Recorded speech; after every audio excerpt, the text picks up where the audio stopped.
Welcome to Round Trip Death. Before we jump into today's interview, I just wanted to mention one quick thing that we here at the show are so excited about and grateful for. Round Trip Death has recently become the #1 most listened to audio podcast, focusing on the topic of near-death experiences. A huge thank you to the amazing guests we've had on and to you for listening and sharing with friends.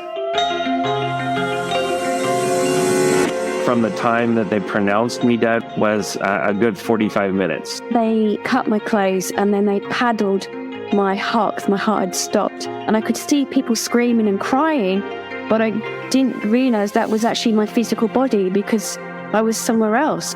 The only thing that I could feel, if you can imagine, absolute love and peace. There wasn't anything else to be felt. I was greeted by people I'd known in the past. I'm back home again. Incredibly safe and felt at home. I'd like to welcome everyone to Round Trip Death today, and welcome to our special guest, Susan Walter from Kansas City in the United States. Good morning, Susan. Morning. How you doing today? I'm doing great. How are you? I'm doing good. I love seeing that beautiful artwork behind you, and we'll talk a little bit more about your artwork later on, but will you tell us a little bit about you? As you said, I live in Kansas City. I've been here since the mid-'80s. I actually am originally from Iowa. I grew up as a farm girl, so a little bit of a tomboy still. But I'm very blessed with 4 children who are pretty much grown up at this point. You know how that goes sometimes, but also have 4 amazing grandchildren. They are the best. They are. 3 of them are admittedly feral, also growing up on a farm, because my oldest son is still a farmer. Yeah, they're a handful, but they're a lot of fun. Even got to go to the Junior Olympics this year. My 2 granddaughters are gymnasts. Oh, that's fun. So that was a lot of fun this summer. That's really fun. So how do you keep yourself busy day in and day out? I actually spend most of my day either gardening in my yard or in my art studio. And the usual, spending time with friends and family. All right. Well, let's get to our topic of the day, which happens to be near-death experiences. We don't have a chance to get children on this show, but from time to time, we get to talk to someone who had their experience when they were a child. And that's going to be what we're going over with you today. A couple of experiences that you had as a child. Let's go back to the first one when you were 4 years old. And some people would say, oh, how can you even remember something that happened when you were 4? I have a feeling your answer would be, when it's something this profound, you remember. Yeah, it's something you usually don't forget. And I do remember actually details of things even when I was about 18 months. I have a grandfather great-grandfather that passed when I was probably about 19 months old. And I vividly remember him walking in from the living room into the family room where I was at my grandmother's house. So yeah, we can remember small details from different experiences as a child. But the near-death experience at 4, I remember we were still living on the farm. And I remember I was on the couch. I felt so ill and so weak. My fever, I guess, was very high from what my mother has told me later. But I had summertime and there was a blanket on me and I felt so weak. I couldn't even have the strength to lift the blanket. And it was a time, because, in Iowa in the 60s, the doctor actually still came to the house. And the doctor came and, examined me at the house. And then I remember the doctor and my mother and father went to the next room. And even though my body was still in the living room on the couch, I followed them kind of from the perspective of the ceiling looking down on them. And I remember them discussing if they were going to take me to the hospital in Marshalltown, which was the closest town about 8-9 miles away, or if I was going to Iowa City to the University of Iowa Hospital. because that was going to take about 45 minutes to get there. And the doctor felt that I needed to get to the hospital quicker than that because I needed immediate life-saving surgery. And so we went to Marshalltown, to the closest little town, and they performed the surgery there. So have they told you what was wrong with you then? But they didn't tell me at the time, but later I've learned actually what happened was I had a ruptured hernia, and that's actually what caused both NDEs. Okay. Is there anything else from the first experience? I know you remember a lot more from the second one. Anything else from the first one that you remember? I remember being in just kind of, from there at my parents' house, the house that we were living in, I went to like this garden with these massive, massive trees that, as a small kid, I'd never seen anything like the redwoods, but they were like that size.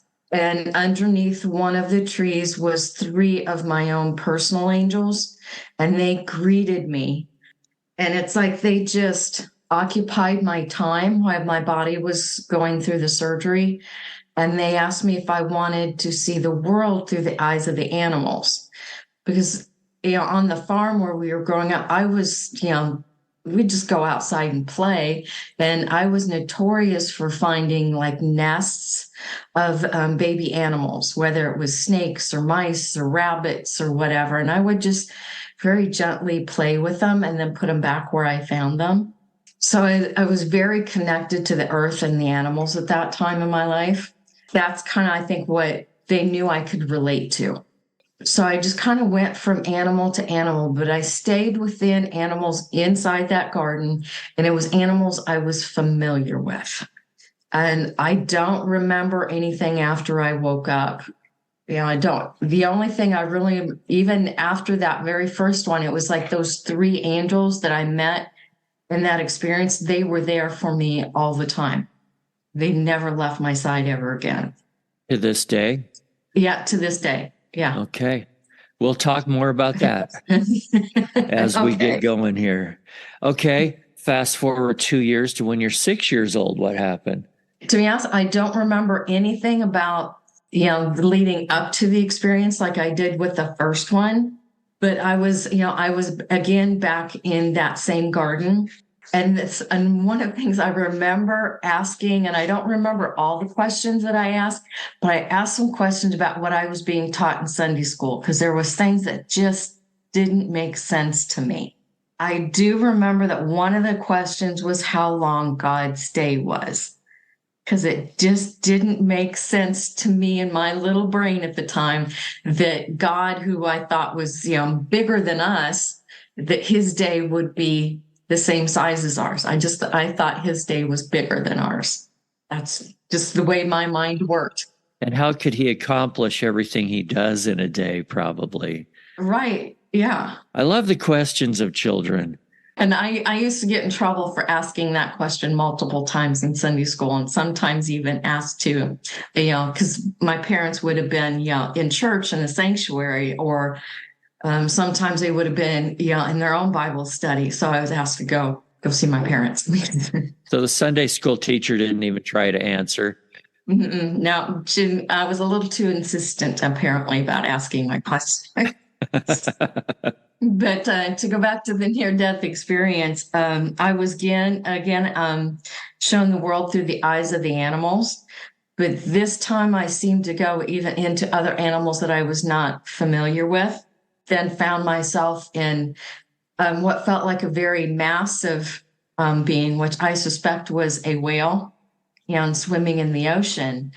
And then I wasn't swimming in the ocean anymore. I was actually like swimming in space, but still in this massive, felt like I was in this massive body.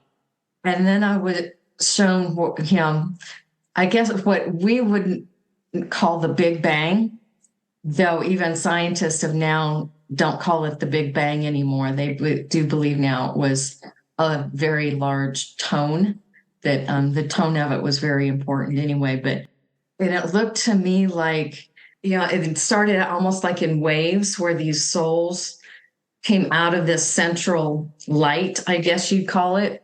it's like some souls would come out in a wave, and then some of them would be almost like pulled back in the in-breath, and then even more would come out with another exhale, and that just kind of seemed to go back and forth. And I was shown that it's like my soul came out of that very first breath, and like a lot of the souls would seem to be going straight to what would be called the angelic realms, or that angelic frequency or dimension, and which is a frequency that's, some people say higher. I prefer the term faster, because higher, lower insinuates that something is better than something else. And it's not better, it's just different. And isn't a a faster frequency kind of a higher tone? It can be, yes.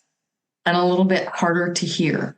Yeah, with a pitchfork, that would be the case. So, Or, yeah, like a tuning fork, or crystal singing bowls or something like that. Yeah, but as I was going to what we would refer to as the angelic realms or angelic frequencies, it's like I was pulled aside by another being, along with actually two other souls that also came out in that same breath. And we were asked to be called what they called planet creators. I'm still trying to wrap my head around what that fully means. But it's like we were shown on this. It looked a lot like a computer screen, but it was bigger and it was very flexible, like a piece of mylar or a sheet of thick plastic. But we were shown on this what it would be like if we did and what it'd be like if we didn't. And I just kind of remember that that's what that part of it was about. I really don't remember a lot of the details. But I did choose to, obviously to do that. The other two beings that they had pulled aside did go to the angelic realms. And I believe one of them is one of those three angels that is still with me today. At least that's my understanding. And then from there, once I agreed to take on this role, it's like I was taken someplace where I went through like training is the best way I could describe it in human terms. And then and then the next thing I know from there, I'm waking up in the hospital, and one of my grandmothers is sitting at my bedside, and she doesn't realize I'm awake yet. And she's sitting there reading her favorite magazine, which was the National Geographic, which was one of my favorite magazines growing up too. And the one she was reading, interesting enough, was the one with the Giza Plateau on the front. And she realized I was awake when I asked her, well, where's the rest of them? And which is kind of interesting because it's here just been in the last few years, they have discovered foundations of more pyramids on the plateau than were previously known about. So it's like how at 6 years old, never having been to more than, say, Iowa and Minnesota in my whole life, know that there were more pyramids in Giza. That's really interesting. You mentioned something about animals that you were not familiar with. Can you describe them at all? Not really, no. Okay. What else do you remember seeing or feeling while you were there? So, one is I do remember, I'm still fascinated with elephants to this day, and I don't know why. So I wouldn't be surprised if one of those animals that I experienced and apparently fell in love with was an elephant. And did you say you were looking at the world through their eyes? Yeah, like from their perspective. So you were kind of feeling what they were feeling too, then, I imagine. Mm-hmm. Yeah. Can you describe some of that? Yeah, I remember what we, look at blades of grass and flowers and plants and things, and all of a sudden they look way bigger and from a totally different perspective, probably from things like, the rabbits and turtles and mice that I was familiar with on the farm. But then I also remember soaring above the clouds as a bird, which was a exhilarating experience. Okay, I've got to ask the question that I know some people are thinking, please don't be offended. Mm-hmm. But how do you know this was real and not just a dream of a 6-year-old? That's a good question. Yeah, if it was just a dream, I don't think I'd remember it as vividly today, because to be honest, I don't remember the dream I had last night very well. So how would I remember here, over 50 years later, remember an experience so vividly? Did you tell anybody about these experiences at the time? I tried to, but you got to remember, I was a child. I didn't have the vocabulary to explain it. And even the term near-death experience didn't even exist for another, 10, 15 years? Yeah, something like that. And living in a farm in Iowa, even if it had existed, I wouldn't have been exposed to it. Right. Are you familiar with Dr. Melvin Morse? I can't say as I am. He is someone who has studied near-death experiences in children. He's a doctor. I believe he's retired now, but was a doctor for many, many years at the pediatric hospital. I believe it was in Seattle. If you want to hear all about what he has to say, and it's so fascinating, we had him on this show last season, and it's episodes 235 and 236. And he talks all about interviewing children that had had near-death experiences in the hospital. And these are children who had recorded cardiac arrest. Mm-hmm. And then he, with the parents' permission, went in and interviewed these children. And you said how hard it was to explain it at that age. Well, he gave them paper and crayons and had them draw and color what they had seen during their experiences. And it is fascinating, and it's very real. And the percent of children that can remember what happened while they were gone is much higher than it is in adults. And that's one of the things that he talks about and in the research that he did. So I would encourage people to go back and listen to those two episodes, 235 and 236. Yeah, and I know as growing up, I never, at a certain point, my dad told me to, quit telling those stories. So I didn't talk about my experience for years. It was, in the late 90s, early 2000 was when I started, admitting I'd had a near-death experience. So I didn't start talking about and sharing what my experience was like until probably 2017, 2018. So what changed? Did you just feel safer as an adult to talk about it? Yeah, and it became more and more for me a part of my life.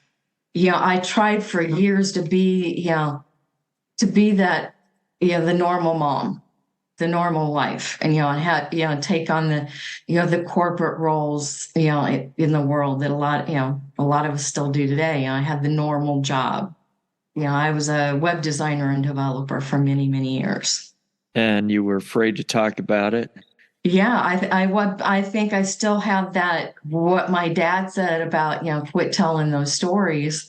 Still, I still heard that in my head. And so I just didn't talk about it.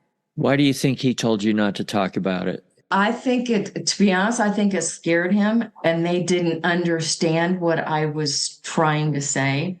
You sounded a little crazy, maybe? Yeah. And, I grew up in a very strict Lutheran household, and that didn't fit in with, what my parents had been taught. Has that affected your religious practice as an adult? I was probably the first member of the family, because that church was actually started by my family as well as 4 other families that came over from Germany in the 1850s to get all together, and all bought farms there in that small radius there in Iowa. And I was the first member of the family to break away from that church. So let's fast forward now. At what point did you start painting? And this is going to be a multi-part question. And how did this change your life as an adult compared to other people? How did this affect you? It was in 97 that I started drawing and painting. At the time, I was married to my second husband. All 4 my 4 children. My older 2 boys were in their early teens, and my younger 2 were still toddlers at the time. And I didn't even realize it until I went to the grocery store, and I realized I wasn't seeing just my own angels anymore. I was seeing everybody else's. And that started when? That was started in January of 97. Was there something that flipped that switch all of a sudden? I have a theory, but to be honest, I'm not sure. If you remember, that's the time that Hale-Bopp was going through our solar system, that Hale-Bopp comet. Yes. And there was a short period where it wasn't visible to us because it went behind our sun from our perspective. And I wish I had kept this article, and I have not been able to find it since. So if anybody ever finds this article, I would love it if you'd send it to me. But there's a date I found. Scientists said that Hale-Bopp put out some sort of magnetic pulse, and it was directed into the sun and went then straight to Earth and hit, directly. And this magnetic pulse directly impacted Earth through the sun from Hale-Bopp. It was on that same day, but like I said, I don't know if that's related or not. But I do remember seeing that article. So, and I've lost it. If anybody finds it, I would love it if they'd share it with me. So what do you mean by seeing angels? And do you still see them? Yes, I do still see them. And it's kind of like seeing that ray of sunshine coming down between the clouds. It's that transparent. But they're also they can show themselves as being 15, 18 feet tall. And, so it's kind of like seeing that cloud of light, I guess is the best way to describe it, moving around you. Now, I have over the years learned to do what I refer to as turning down the volume, where I see them as like clouds of color, or, spheres of color that are just constantly moving. It's kind of like seeing a snow globe full of glitter. It's just constantly moving. And that's how I see them all the time now, which I learned to do that just to help go into the grocery store and, just doing normal life things where you have a lot of people around you, just to make that a little easier.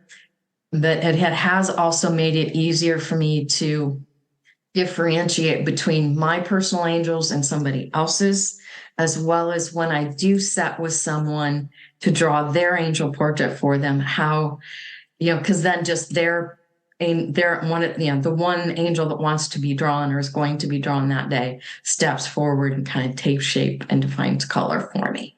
So it just makes that process easier. And that's what you do for a living today, isn't it? Yes, it is.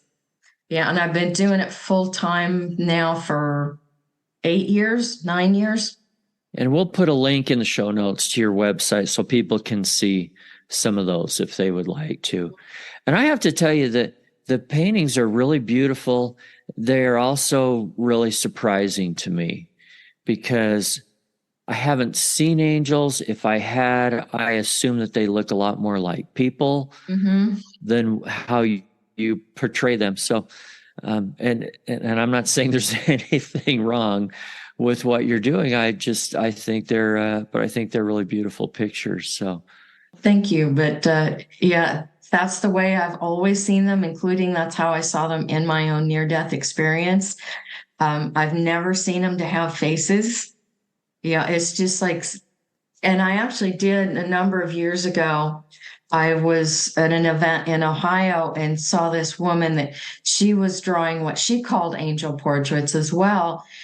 But it was like it was just like seeing what we would call the bust, just from the chest up, and seeing these very beautiful, very detailed faces. So I went into meditation like I did when I first started seeing everybody else's, and asking, well, why don't I see faces? Why do I, see them so differently? And I was told by my personal angels that I see them in more their pure light form, if that makes sense. So it's close.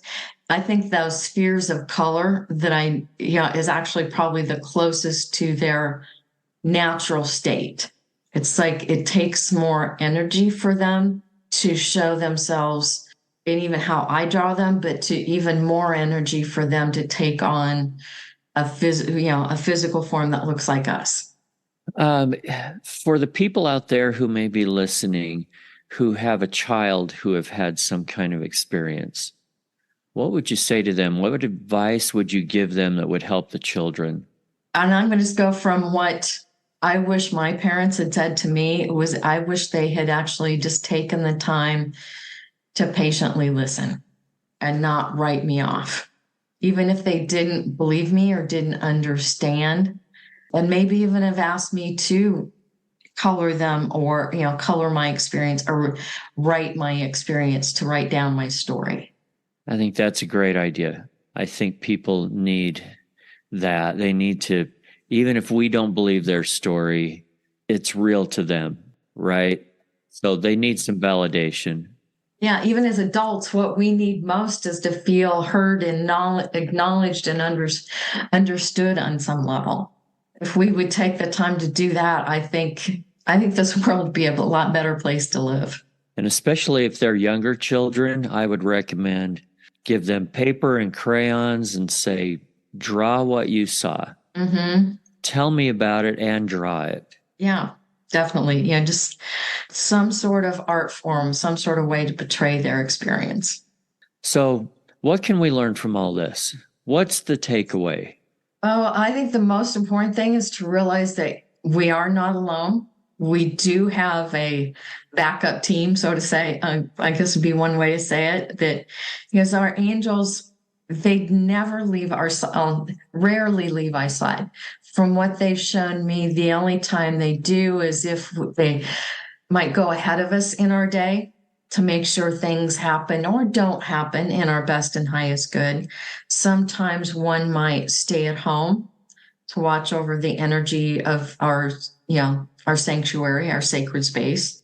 We can also ask our angels to, say, check on loved ones, or even have our angels talk to their angels to pass on messages. But that's really about as far as they go from us personally. Angels do not change during your lifetime. Any change like that would take place between lifetimes as you make that agreement as to what lessons you want to learn and what experiences you want to have in this lifetime, because they're the ones that kind of keep us on track with that. You had mentioned to me in our pre-interview different types of angels, archangels, guardian angels. Mm-hmm. Tell us about those differences as you understand it. Of the main guardian angel, that's been with you not just this lifetime, but all of your lifetimes in physical form. And my understanding is that's not even restricted to Earth. If we've had experiences on other planets or other solar systems, that same mating guardian angel has been with you.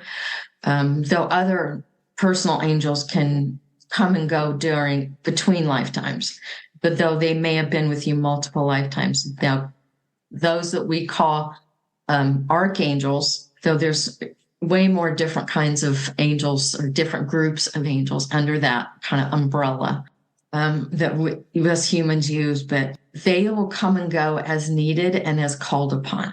They are not your personal angels, but because angels exist outside of what we refer to as linear time, they can be in what, from our perspective, would be multiple places at the same time.